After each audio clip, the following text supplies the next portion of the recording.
We are calling the case of Damien Clark versus State of Maryland. Our case number 486, September term 2019. Counsel, are you ready to proceed? Yes. Yes, I am. Okay, and we are recording. Judge Nazarian, the case is ready to proceed. All right, thank you, Madam Clerk. Good morning. Gentlemen, you're attending a session of the Court of Special Appeals, despite the fact that you're in your different offices and we're all in ours, and we're doing this remotely. As we're all aware, these arguments are being held remotely as a result of the COVID-19 emergency, applicable executive orders enacted by Governor Hogan, and applicable executive orders issued by Chief Judge Barbera. We appreciate your patience as we all together work through the logistics of hearing arguments this month and this morning.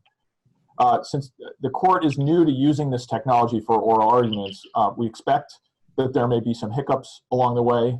If you experience any sort of technical difficulties, please raise your hand to let us know, and we will do the same. And if we somehow get disconnected, wait 5 minutes and then call back in, attempt to rejoin the meeting. We will do the same. There have been, in the course of the few we've had so far, a couple of these little hiccups, and we've all managed to figure it out.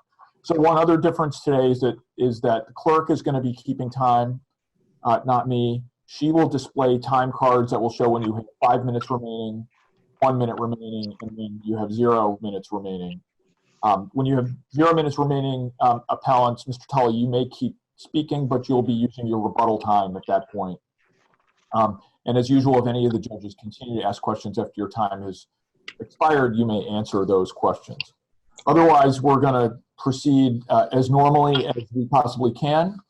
And the only other request is that when you're not speaking, please mute your microphone during the other side's argument to eliminate background noise. So with that, again, if you experience any sort of technical problem while your mic is muted, raise your hand. Otherwise, Mr. Tully, whenever you're ready. Thank you, Your Honor. And may it please the court. Appellant's brief has raised numerous issues for this court's consideration that are organized basically into 3 categories. The first being error, which we contend was committed by the trial judge, which I will describe as the Gag Order, precluding appellant from consulting with his trial counsel during the overnight recess following his direct examination testimony. The second being 3 erroneous evidentiary rulings, each of which was related directly to a central issue in the case, which was appellant's claim of self-defense. And the third being conduct on the part of the prosecutor, both during cross-examination of appellant and in closing argument, which were both improper and prejudicial. We believe that each of these categories of error individually and certainly in combination warrant reversal of Mr. Clark's conviction.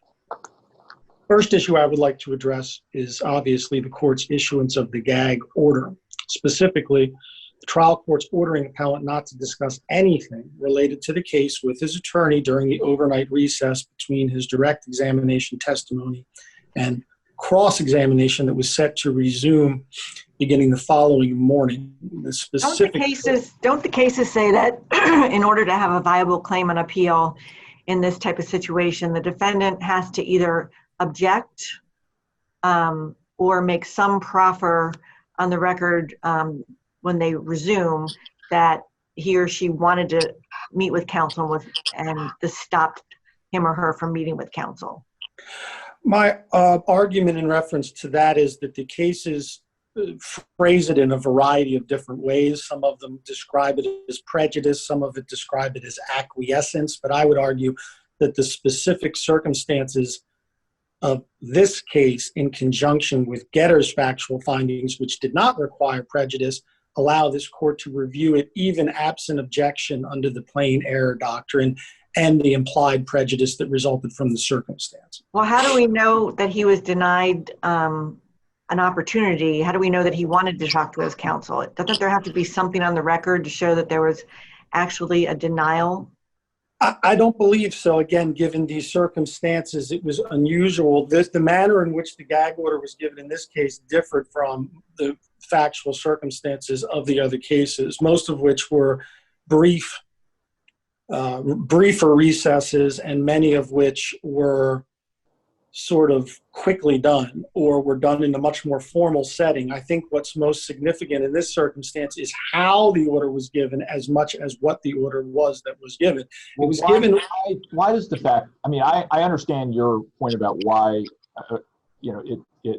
it may have come out of thin air from the court and wasn't the subject of any discussion or instruction or a request from the state. But what about Judge Grape's question about at least lodging some sort of objection to it? I mean, there aren't any Maryland cases on this, but I mean, in Getters there was an objection, and the court had the opportunity there to say, no, I really mean it, and you've got to not talk to your counsel overnight. We can talk separately about prejudice and what you may or may not have to show or proffer about that. But like this trial court did not have the opportunity to know that the defense viewed this as an error and the opportunity to correct it. And normally that's something that's required before you can assert the error.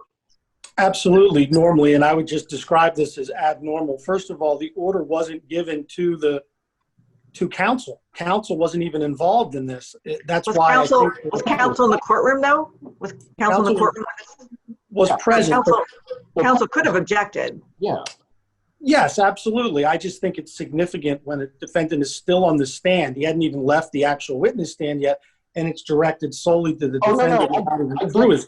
I get that this is an unusual circumstance, and it does track Getters pretty closely in that regard, and may even be more extreme in Getters in the sense that this did come directly from the court and wasn't requested or anything like that. But a critical difference between that case and this case is the counsel objected to the direction, and the court had an opportunity to either change it or double down. And this trial judge, admittedly came up with this order sua sponte, but nevertheless, I mean, if counsel was in the room, if counsel was not otherwise precluded from objecting, how do you respond to that? I can't argue, obviously, that there was an objection, and there was certainly no preclusion per se from the trial court's order, but an important difference from Getter and some of the other decisions is there was at least something in the record of those cases that would theoretically justify the issuance of the order. So I'm sort of dovetailing not just the sua sponte nature from the court, but also a complete absence or devoid of any factual circumstances that would have even supported this particular order. In Getters, you had things that had occurred in that opinion related to potential witness intimidation. But that goes to the merits of whether the court properly did it. The preservation issue is whether counsel objected, because if counsel had said, Your Honor, this infringes on my client's Sixth Amendment right, the court may have said, okay, don't talk to anyone but your lawyer. But counsel didn't give the court that opportunity.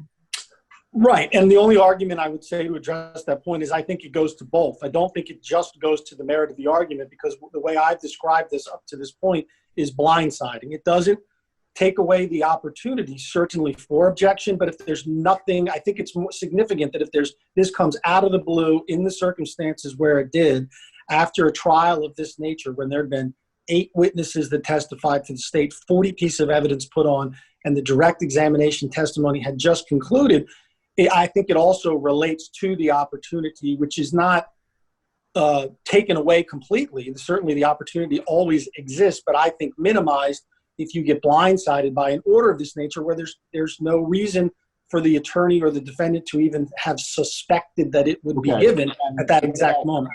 But then what about the next morning, right? So the lawyer's been precluded. You get the order out of the blue, and everybody's blindsided, and so in the heat of that particular moment,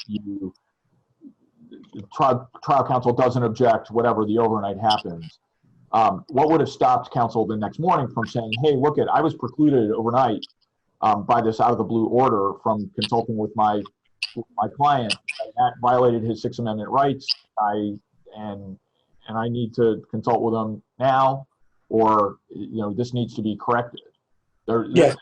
With the benefit of the overnight opportunity to think about it and reflect on it, there's still no objection next morning, right?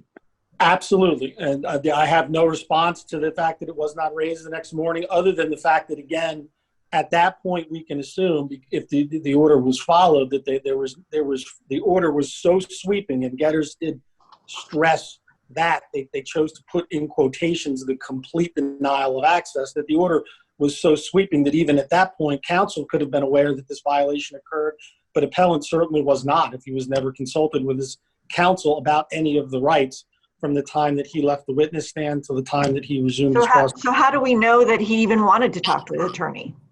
There's nothing from the record other than I think Getters does speak to that. That's where the prejudice angle comes in. Getters says that it gives all the reasons why there is prejudice, regardless of what that person does or does not want. I would quote from the justice, court's indulgence for one moment. To quote from the opinion, it stated that the recess at issue was a long one during the trial, which had continued over 10 days. It was an overnight recess, 17 hours long. It is common practice during such recesses for an accused and counsel to discuss the events of the day's trial. Such recesses are often times of intensive work, with tactical decisions to be made, strategies to be reviewed.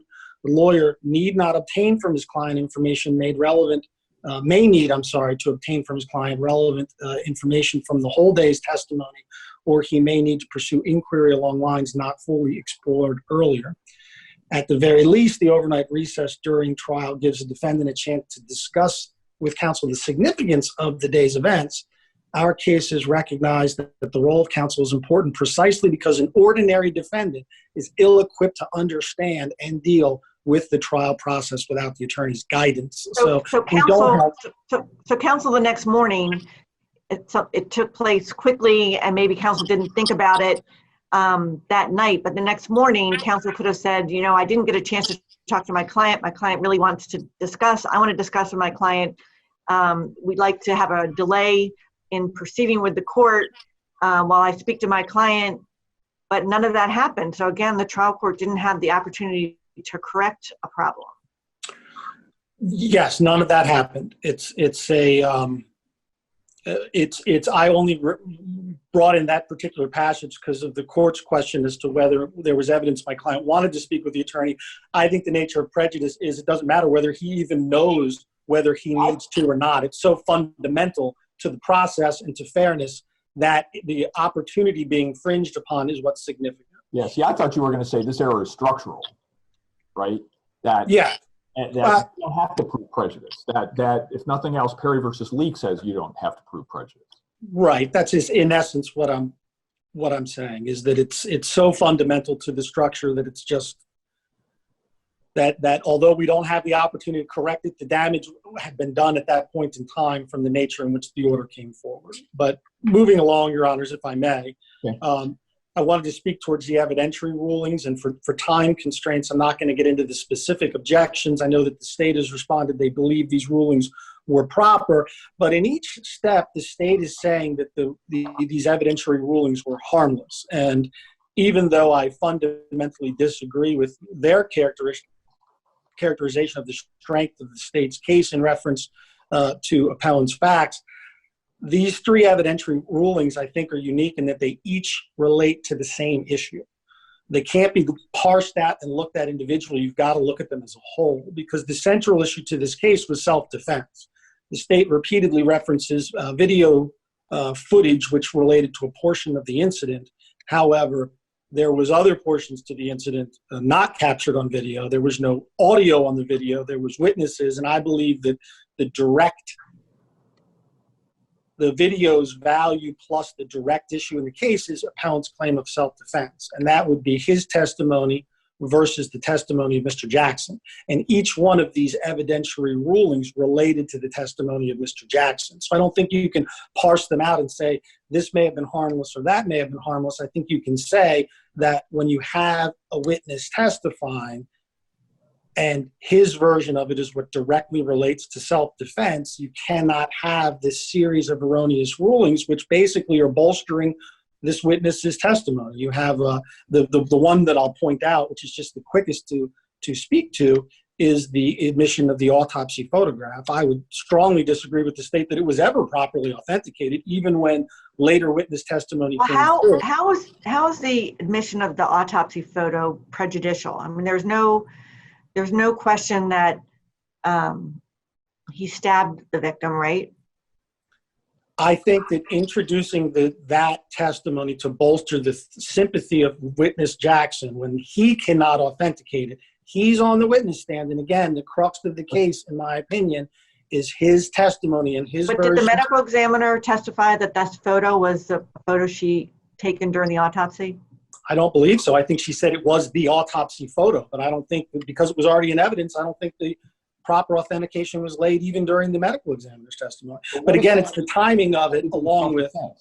You said this all bears on the central issue in the case, which is self-defense. What does the autopsy photo have to do with self-defense? I think it was used to bolster the sympathy of the person who was testifying in his testimony related to the self-defense. We have it. I don't understand. I just don't follow that. I mean, I understand generally how you might argue that an autopsy photo, pulls on the jury's heartstrings or shows that this is a gruesome death or whatever. But what is the autopsy? You characterized all these evidentiary issues as bearing directly on self-defense, and that's what I'm not following. There's no dispute that the victim was killed. There's no dispute that the victim was stabbed and that caused the death. What does the autopsy photo show or not show that has anything to do with self-defense? I would just argue for all three that what happened is, and I argue for their individual reasons stated in the brief that they were improper. I think that the introduction of a photograph through a lay person, the victim of the case, who had, by all intents and purposes, my reading of the transcripts, hadn't even seen that picture of his friend who was killed, was designed to bolster his version of events before the jury. I think that... How did it bolster his version of events? Yeah. I think it was done to generate sympathy, and that's what I believe. Okay. And lastly, I'll just talk very briefly about the prosecutor's conduct. I obviously recognize the judge has discretion in this regard and that the prosecutions are permitted vigorous cross-examination and passionate argument. However, I would state that the instances cited in the brief exceed those, that you are never allowed to invade certain areas such as attorney-client privilege, that you are not able to inject your own personal opinions as a prosecutor into the case, and certainly not permitted to inflame passions or prejudices. And I think that the areas that I've cited are precisely the areas and boundaries that prosecutors aren't supposed to exceed. Speaking of religion, race, right to counsel, and racial hostility, the most egregious of which being, in my opinion, the Trayvon Martin reference. I don't believe that there was any factual relevance to that, and that the only purpose of that statement was to incite the prejudices of the jury. Thank you very much, Your Honor. All right. Thanks, Charlie. DiMaselli, whenever you're ready. Thank you, Your Honor. May it please the court, Andrew DiMaselli for the state.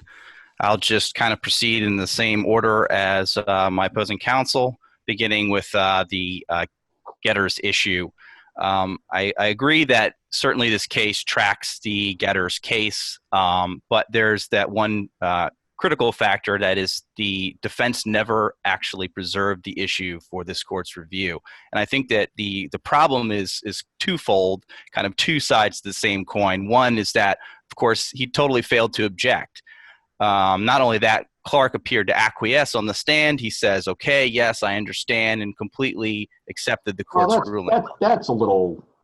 That's kind of a stretch, isn't it? I mean, you get an order from the judge sua sponte, and he as a criminal defendant doesn't lodge an objection or push back against it directly. You want us to conclude that's active acquiescence? I think that it's a factor that the court can consider, especially considering, as Judge Grafe pointed out, that the attorneys were in the courtroom at the time. And I think isn't there a difference between the attorney not objecting and the defendant not objecting? Are there any cases that says a defendant personally not objecting when he's represented by counsel is an acquiescence? I can't point to any specific cases, no. But I think that if you look at the overall picture, especially considering that counsel did not come back the next day, they never objected later on. There was plenty of opportunity in this case during the instruction itself, when the attorneys were in the room, later on, to challenge the court's ruling or challenge the court's instruction, and it just never happened. And I think that demonstrates that trial counsel and appellant never actually intended to consult with one another during that recess. See, now that you're making that up. I mean, there's literally nothing on the record one way or the other about that. But I think that supports the state's position in this case. That no, but it doesn't. I mean,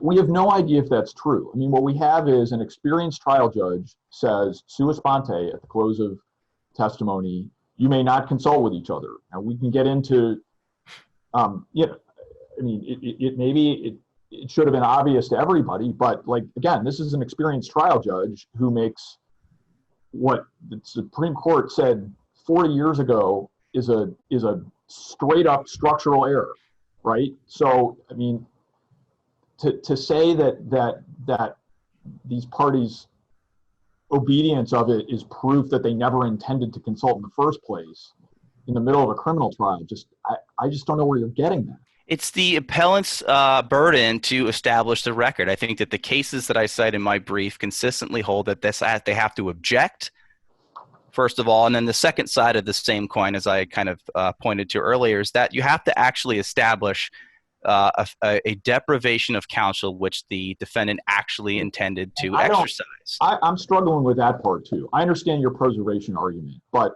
how do you, I mean, you, to your credit, cited Perry versus Leak for the proposition that this is a structural error that doesn't require showing of prejudice. And then you go on to say, well, we should ignore that and require them to show prejudice. Like, I think that how does that follow? I think that there is a distinction between prejudice in the sense that the deprivation of counsel affected the outcome of the trial, and the defendant's failure to establish that there was an actual deprivation in the first place. And I think that that's what these cases that I cite point out. That I think Bailey v. State is a Delaware case. I cited, I think, Wallace v. State addresses a similar issue. The defense has to actually point out to the court that they actually intended to consult with counsel. I think State v. Baldridge is a Missouri court, 1993, specifically addresses Perry and says, granted, that they don't have to show prejudice. However, the defendant is still required to demonstrate that she was deprived of her right to consult with her attorney, which by failing to object, by failing to make a record, that the defendant in that case failed to do. And I urge this court to follow all of those cases. I don't understand what it means to say it's a structural error and at the same time say that it's on the defendant to say in the middle of a criminal trial, in the middle of the defendant testifying in the middle of a criminal trial, that it's the defendant's burden to prove that he intended to talk to his lawyer during the trial. I don't understand how that's consistent with the Supreme Court holding that it's a structural error. I know a Florida court said some things, but I mean, that's Florida. I think the Missouri court said it as well. I think it's the defendant's burden to establish the structural error. And if the defendant never actually intended to speak with his attorney, then there was no deprivation. There was no structural error because it's, I think, as the court says in... This is a straight up Sixth Amendment right. Like what you're asking us to presume no intent to consult with counsel unless they ask for it. I think in this particular unusual circumstance where this type of instruction is given, I think the case law, unfortunately, there's nothing in Maryland that addresses this, but I think the case law around the country that I've cited consistently hold that you have to preserve the issue and you have to make a record and you have to indicate to the court either during the instruction or afterward or at some point during the trial that you intend to speak to your attorney to establish that there was in fact an actual deprivation. Because otherwise, without a preservation requirement, it permits the defendant to essentially stick this in his back pocket and raise it for the first time on appeal. I understand the gamesmanship argument, but it's a little different when the order comes sua sponte. I mean, it's hard to say that there's gamesmanship going on. But let me just to ask you one other question in that regard. Sure. I feel like we're conflating preservation and prejudice a little bit here.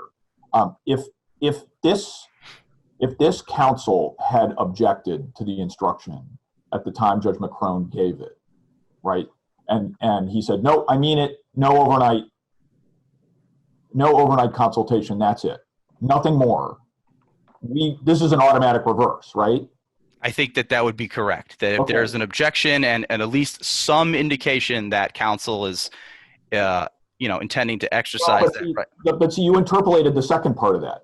My hypothetical was meant to just be counsel objects and says, Your Honor, that's not appropriate. Court says, nope, I mean it. No overnight consultation. I think that would be Getters. Okay, then I don't understand from whence you get the prejudice requirement. I think that is something that he has to demonstrate through his objection. I think that it's but there was no such requirement in Getters. I think that in Getters that the objection was the indication that he wanted to consult with his attorney. I think that so there's not two requirements. It's only one requirement. I think it's a twofold requirement. I think that's where, because then you get Perry v. Leak, and Perry v. Leak says, well, it's structural error. And that seems to suggest that any time it happens, automatic reversal. Usually, but I think that means if it happens, it's an automatic reversal, and we don't have to, and the defendant doesn't have to prove prejudice. That's why I'm struggling with, and I feel like preservation and prejudice are getting conflated here. I understand what you're saying about not giving the trial court an opportunity to fix this, but the hypothetical I gave you gave, at least the way I thought I structured it, created absolutely no, it was meant to create no like conveyance that they intended to consult, only that he was objecting to the sua sponte directive. And I did that on purpose because that's Getters. I mean, there was no representation in Getters that they intended to do anything. It was an objection, it was overruled, they were precluded from consulting, and it was an automatic reversal. I think the reason why I raised the prejudice issue, and I think that Your Honor is correct, that if trial counsel had objected, then that's Getters. But the reason why I raised the issue is because I wanted to preemptively prevent the appellant from pointing to Perry v. Leak and saying, automatic reversal. It happened. Doesn't matter if we object to structural error, automatic reversal. And I don't think that that's correct. I think that even though the Perry v. Leak court said that indeed it is a structural issue, the defense has to still make a record of the error, that he actually intended to exercise his right to consult with counsel, and that that is part of preserving the issue for appellate review. So if Getters is Getters and Perry says it's structural, what's your authority for the requirement that notwithstanding Perry, he still has to prove that he wanted to consult? Well, the best cases I can cite are in my brief. I'll point the court to State v. Baldridge. I understand it's an out-of-state case. Right. So other than the Florida case and the Missouri case, that's what you got. I think that, yeah, the cases I cite in my brief, that's what I can do. So it's your position that one of two things has to happen. There either needs to be an objection when the court makes a ruling, or later there has to be a statement, I wanted to meet with my counsel and wasn't able to. Correct. Right, correct. I think that at some point there has to be a record made. Granted, I'm sorry. Are you saying one or the other, or are you saying both? I'm saying that one or the other. I think that at some point, I mean, granted, the appellant, as Your Honor has mentioned, he's sitting on the stand. He gets blindsided. I recognize that. That's an issue. But counsel is, if the defense is going to comply with the court's order, they're not supposed to speak. So I recognize that there's kind of an inherent problem there. But once the testimony of the defendant is over, they could give the court an opportunity to correct the issue. I think at the very least that they needed to preserve the issue some point during the trial and say, we wanted to speak overnight, but we never got the opportunity to do so. Give us a continuance, give us some sort of remedy. No remedy was ever sought in this case. So are both of those steps really a version of preservation? As opposed to preservation and prejudice? Is it really, there are two ways to preserve the issue? I think that, yeah, I think it all, I would say that it relates to preservation. The prejudice issue for me is in researching this issue comes up Perry v. Leak. And the question there is, so how, if it's structural error, is this an automatic reversal? If he doesn't object and it happens anyway, do we have an automatic reversal? And I think the answer is no, because you have to object and make a record and indicate to the court that you actually intended to exercise your right to consult with counsel. That it's not just an automatic reversal. But again, your sentence has two parts.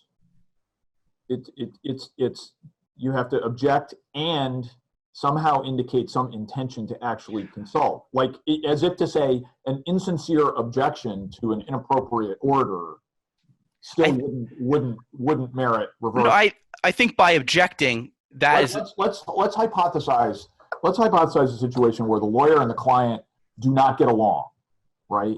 And maybe even one of these cases where the lawyers tried to withdraw and they've had one of these 4-2-15 wrangles and the lawyer's not allowed to withdraw. So the lawyer's in the case, but they're not tight, right? And let's just hypothesize that this lawyer has no intention, because this client is a challenge and we're not going to get anywhere anyway. This lawyer intends to go back to his office and spend the evening doing research or prepping and has no intention of meeting with the client. Are you saying that an objection at the time of this totally inappropriate order to say, Your Honor, you can't preclude me from consulting with my client, I object to that? You say that that's not enough? No. He has to actually intend that he's going to consult with him. No, I don't think that that's the case. I don't think that that's getters, and I think that right. So that's we keep coming back around to this. I don't understand when you say there's got to be a statement of intent to consult. I think that at the very least they have to object, or there has to be some sort of indication in the record that he is actually intending. I think it has to be one or the other. Where do you get that, other than Missouri and Florida? That's what I get it from Missouri and Florida, to get around the prejudice issue. That there is a Perry v. Leak says that there's no prejudice analysis here. That if it's structural error, right? But I think that the court has to have some sort of indication that he's intending to consult with his attorney, or through an objection. Through an objection, I think that if they object, but if he objected in a timely manner, but still had no intention to actually consult, but he still preserves his right to consult with counsel. I think that is sufficient under getters. Then I don't know where the intent comes from, but we've been around this a couple times. Okay, well, I'll stop beating the horse. I'll just move on. Unless the court has any other questions on this issue, I will, I guess, move on to the evidentiary issues.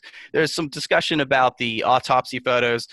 The medical examiner authenticated the photo later on in the proceeding, and as I think Judge Nazarian pointed out, the photo doesn't really pertain to self-defense. It's just why was the autopsy photo relevant at all? There was no dispute that he was stabbed, and that was what caused his death. Why was it relevant to even put in the autopsy photograph? I think it was just the state attempting to prove its case. I know that after the state, there was no dispute though that it was him and he was stabbed. Why did they need an autopsy photo? I'm sorry. One more time. Why did they need the autopsy photo? There was no dispute that it was who the victim was, who stabbed him. The only dispute was whether it was self-defense. So why was the autopsy photograph even relevant? I mean, again, I think it's part of the state's case. I think that the lack of dispute really came from Clark's testimony, which of course comes after the state's case in chief is concluded. So I don't think that there was any concession at the outset that that was the case. The state still has an obligation to prove its case, and I think producing the autopsy photo was part of establishing that there was in fact the death that occurred. I think that it was proper for the prosecutor to do so, and it was authenticated. That's really the issue that they're challenging, is the authentication of the photograph. And to the extent that Jackson may not have been competent to authenticate the photo, I think is really not an issue in this case, because it's cumulative to the medical. Do you agree that he was not competent to authenticate the photo? Well, he wasn't there when the photograph was taken, so I don't think that he was capable of maybe authenticating that specific photo. But again, I mean, if anything, it's harmless error. The the medical examiner testified fully as to the autopsy. The medical examiner later authenticated the photo, and I really don't think that it was critical to the central issue in the case, which was in fact self-defense. So unless this court has any other questions on that, I just want to briefly address, there's some issues regarding cross-examination. None of these issues are really preserved. There's some significant preservation problems here, especially I want to just kind of point to the issues about whether Clark discussed the incident with anyone. And I think I want to point to the court to the transcript. I won't go through it line by line, but on February 15th, this is the issue regarding whether Clark discussed his testimony with anyone before contacting the police. And on page 12, the prosecution asked him, and Clark says no, that he did not discuss the incident with anyone. And there's no objection to any of that. Then on page 13, there's discussion about this comment that defense counsel made during the video. There was an objection, but trial counsel said that it's indicated essentially he didn't understand the prosecutor's question. It wasn't an issue about attorney-client privilege. And then you skip to page 14. It's the court who actually raises the attorney-client privilege sua sponte. And the prosecutor clearly pointed out that this was a comment that trial counsel or defense counsel made in a recorded police interview, that the prosecution was not infringing on attorney-client privilege. It's not a privileged statement. And at that point, trial counsel says, okay, withdrawn, I apologize. Page 15, line 20. Withdraws the objection. And then the prosecutor plays the video for the defendant, and the defendant, as the prosecutor asks the questions about the video and the statement in the video, and further asks the defendant about whether he asked or talked to anyone other than his attorneys about his testimony before he talked to the police. He said no, and again, there's no objection. So what do we have here? We have no objection. There's a different objection than one that's raised on appeal. We have the same objection that's withdrawn, and then no objection, no objection. So again, I think there's a serious preservation problem. And with my final minute, I just wanted to briefly address. So there was a comment, an allusion to the Trayvon Martin case, and opposing counsel suggested that it was intentional to kind of inject racial hostility into the case. I think just by way of background, it was the defendant's testimony that when he encountered the two victims at the convenience store, that he perceived them to be stereotypical bank robbers because of the way they were dressed, specifically wearing a hoodie. And as the court is aware, prosecutors are afforded wide latitude to make arguments, and I don't think that it was intentionally injecting racial hostility. What's the rational, non-inflammatory theory of referring to Trayvon Martin? I think it was a way of illustrating to the jury an instance where people may have prejudicial attitudes toward people who have particular attire. That when you look at somebody who's wearing a hoodie, there's the stereotype that they're bad people and that they might have preconceived notions which cause them to overreact. I think it was an illustration of something that happened in this case where Mr. Clark looked at the two victims, saw them wearing hoodies, developed kind of a hostile attitude based on preconceived notions, and then which later turned out to be tragic. So I think that was just an illustration. But see, the step that leaves out is that the defendant in the Trayvon Martin murder case, Mr. Zimmerman, was acquitted, and that what was inflammatory about that is the sense that he got off because his stereotypes were inappropriate and he wasn't held accountable for what he did. And so to inject to invoke that particular case in a case here is if to say, like, that guy got off and it's, you know, it's time for it's kind of golden rule-y, right? Like you need to not do what the jury in Florida did with Mr. Zimmerman. You need to hold people accountable for their stereotypes. And that's why I'm asking what the non-inflammatory way of invoking that one is, because you can say everything you said about stereotypes without saying the words Trayvon Martin, and it's fine, I think. But I just, that's a hot button case, and you have African Americans on both sides of this. So it's going to inflame. That invoking that case seems to do nothing but inflame to me. I see that I'm out of time. Should I respond? Please do. Yeah, I think that in the context of the comments that the prosecutor was making, it was in reference to the victim's attire and Clark's perception of the victims based on that attire. And I think that Your Honor's interpretation of the Trayvon Martin case is very in-depth and nuanced. And I don't think that that's what the prosecutor was intending to convey to the jury, that, you know, Zimmerman got off and that was a big, upset, and that shouldn't happen in this case. I think that that's reading too much into the prosecutor's comment. I don't think that, even if it was improper, I don't think that reversal is warranted in this case. And I thank you for your time. Okay. Thank you. Mr. Tully?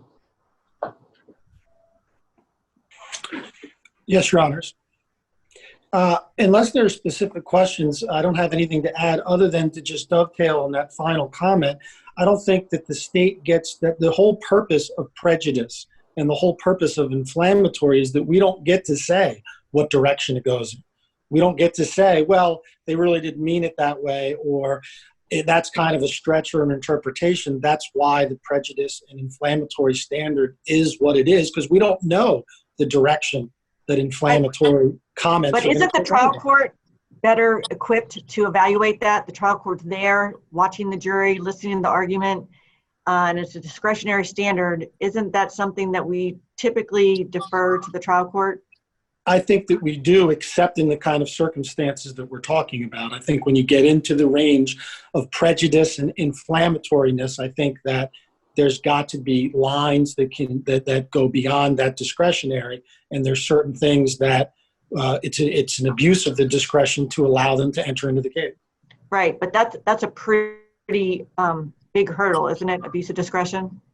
It is absolutely a big hurdle, but I think that's why I started with focusing on that. I think this is the one that it's a big hurdle, but that is, I would go further, or even maybe than the court, and say at that time, I think at that exact moment, that case was the hot button racial issue in our society, in our news. I think that, yes, it's a hurdle, but I think that that's where that line exists and how far I think it was crossed. That's all I have. All right. Thanks to you both. Case is submitted. Thank you.